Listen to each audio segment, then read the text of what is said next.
everybody. This is Paul Hitchcock. I'm the founder and president of Giant Jacks Media. We're a firm that helps others to grow and nurture their practices. And this is Giant TV.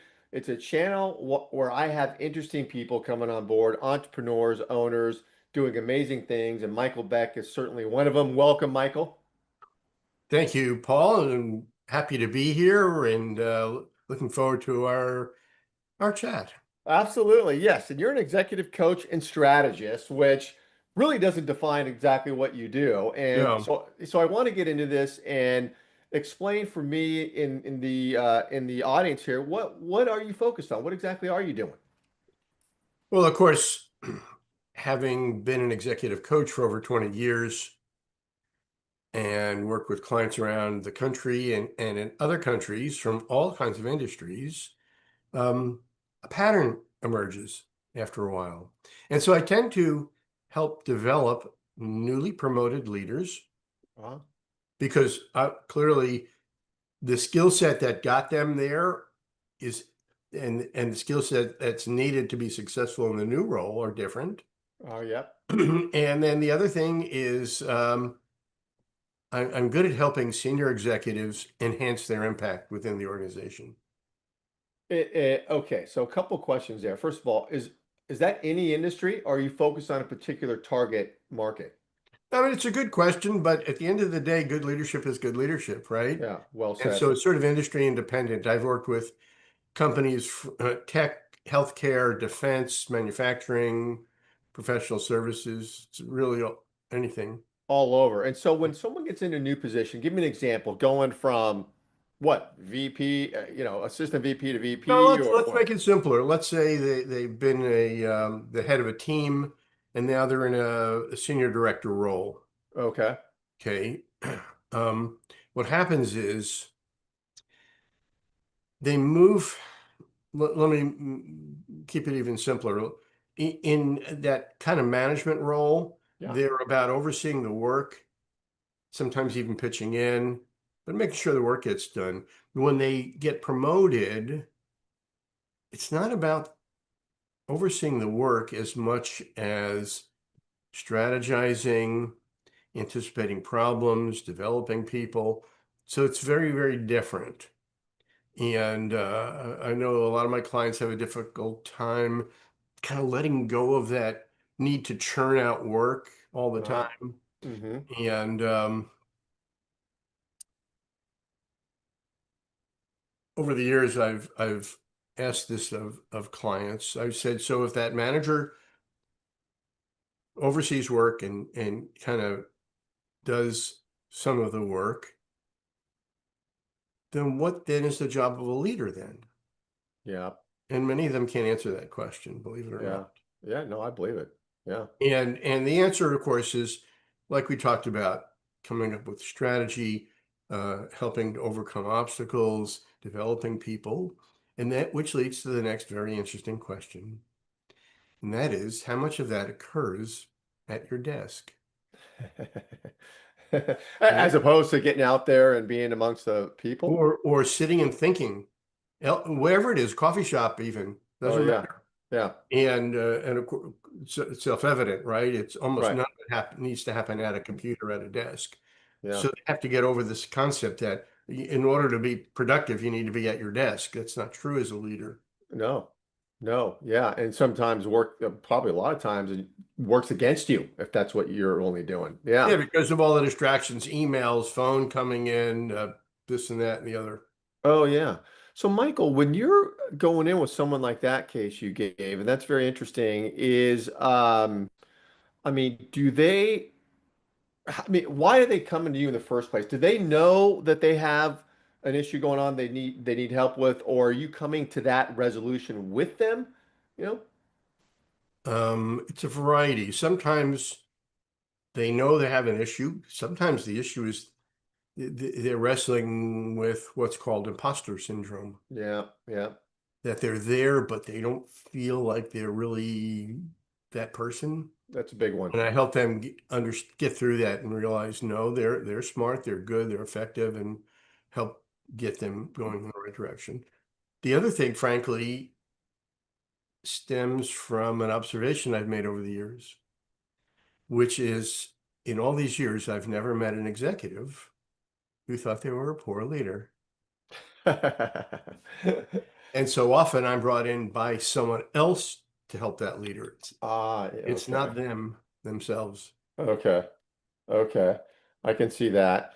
And when you then start working with someone, do they open up to you? I mean, I imagine I want to just couch this and say that there's got to be some vulnerability there on their part to 100%. recognize they're weak, right? So how do you handle that? Well, it's very simple, really. I state and reiterate all of our conversations are confidential. Ah, They're hmm. completely confidential. If their boss came to me and said, "So what are you guys talking about?"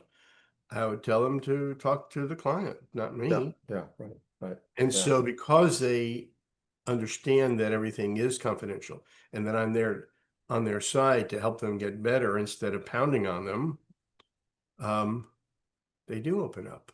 And I've had yeah. many clients say, I've never told anybody this, but they open up and it Well, works. yeah, and that's got to be commentary on you and your personality because if they're opening up, I mean, yeah, you make the environment a place where they feel comfortable doing That's that. right. Yeah, Yeah. which is good. So then, um, and I imagine the issues you're covering could be anything, right? People related issues, communication, all that stuff. I mean, am Sure. I right? Interpersonal skills, executive presence, strategic thinking, conflict resolution, Mm-hmm. Mm-hmm. productivity. I often work with clients on how to be more productive. In fact, I even have a program called Churning Out Without Burning Out. Oh yeah. Yeah. Yeah. Yeah. How long does your engagement last with somebody when you're working with them?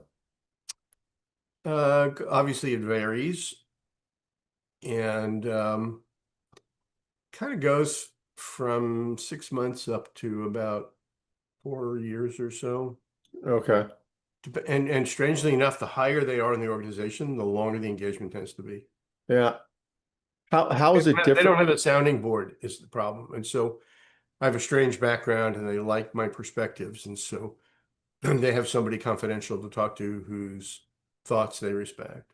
Yeah, and I want to get into your background here. That's a good segue because I mean, I had another question about the owner, but before that, what is it with your background that you've done that helps you with what you're doing now? Like, give us a little bit of your history there.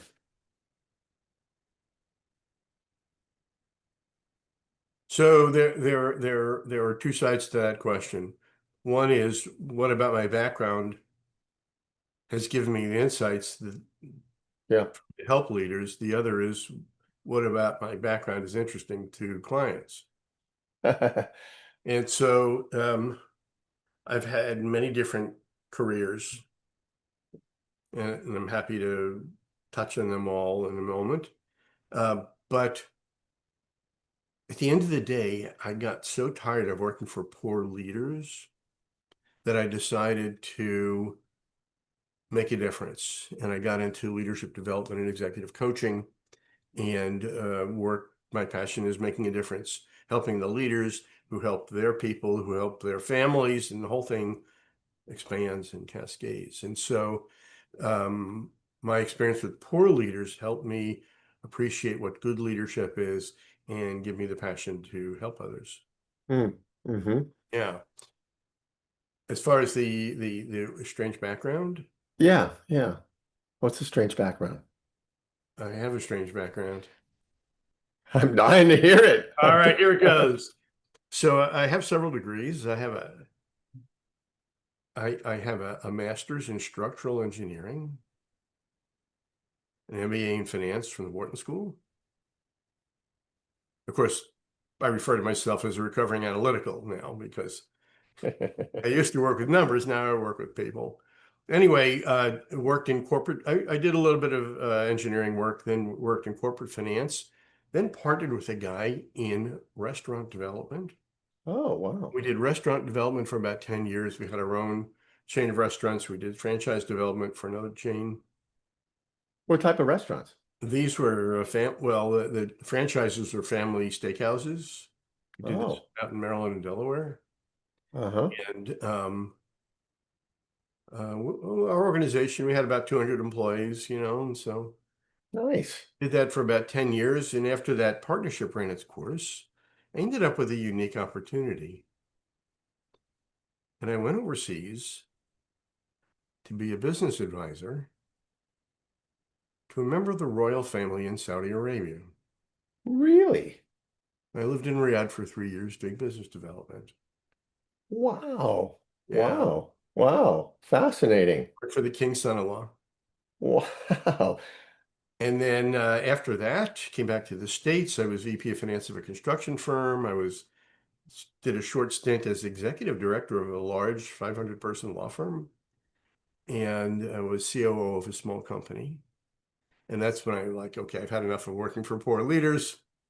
I'm going to make a difference. Wow, what an That's incredible the journey. background. Yeah, that's amazing. I could go down a rabbit hole on a lot of those things, but I just got to ask you in Saudi Arabia, this was business development for like one of their funds or something, investments all over the world or Nope, no? nope. All right, so that leads to my claim to fame, my famous story. The prince wanted me to identify opportunities that could be developed in Saudi Arabia. I He kind of favored the food background, and so I would put a big multinational deal together for him, and literally at the signing table, he would change his mind. Oh my God. It's like, oh my God. Put a second deal, multinational deal together. All the attorneys agreed. Literally at the signing table, he changed his mind. Oh, jeez.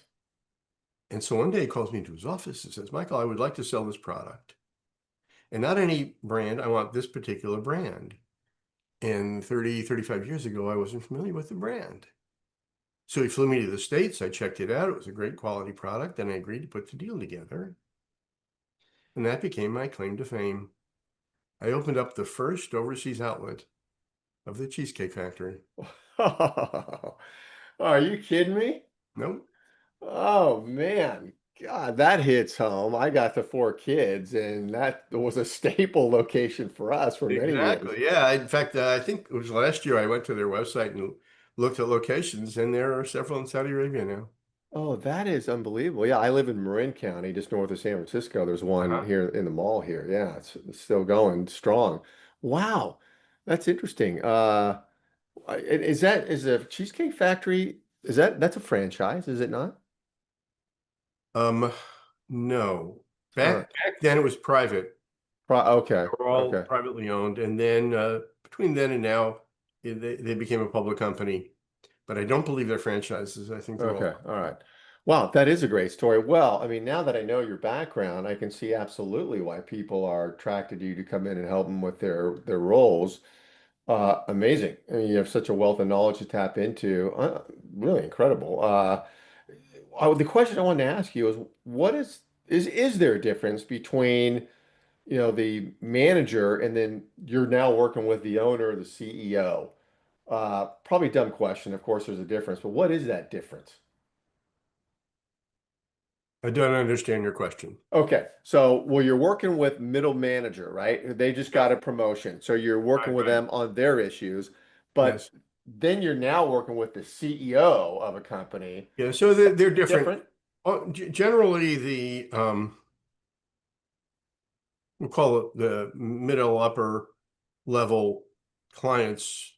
A lot of it has to do with competencies, honing their leadership competencies, and we'll do a 360 assessment to get insights and then refine those competencies. But as you climb up higher, it's not so much as competency as they want a sounding board and they want Mhm. outside perspective because it's lonely at the top Yeah, and they yeah, have no one to talk to. They can't really admit to anybody that they're not sure about something. yeah.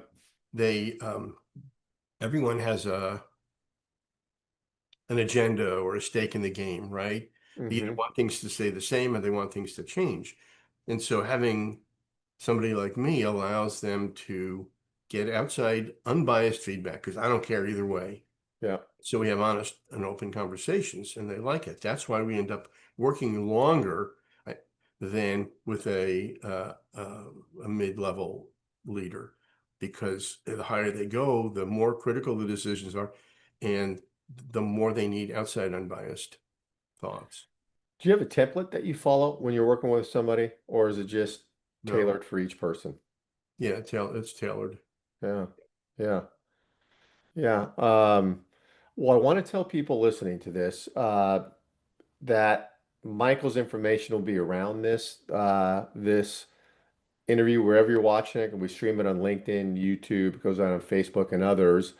And Michael, put your contact information around here. I highly encourage you to get connected Thank to you. him. Yeah, I've seen your content you put out is great.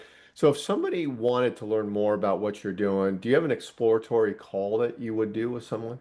Absolutely. That's what I usually recommend. Mm-hmm. Right? I mean, when I talk with prospective clients, or we'll call them prospects, period, Yeah. it, this is not something you sell to somebody. Either they see the benefit in it and they want to do it, or it's not for them. So it's not a hard sell conversation. So it always is an exploratory call. Let's Yeah. see if this makes sense. Yeah. Yeah. Love it. Well, fascinating. I mean, I could go on forever. Yeah, and also to your point Yeah. earlier, I found over the years you can't do a coaching session and have it be a benefit. This is not a learning experience, it's developmental, which takes time. And so I always I do it in 3-month blocks. Okay. So after 3 months, if it's really not what you thought it was going to be, you say you shake hands and we part ways. And so when I talk about somebody staying with me for 4 or 5 years, they're renewing in 3-month blocks. Okay.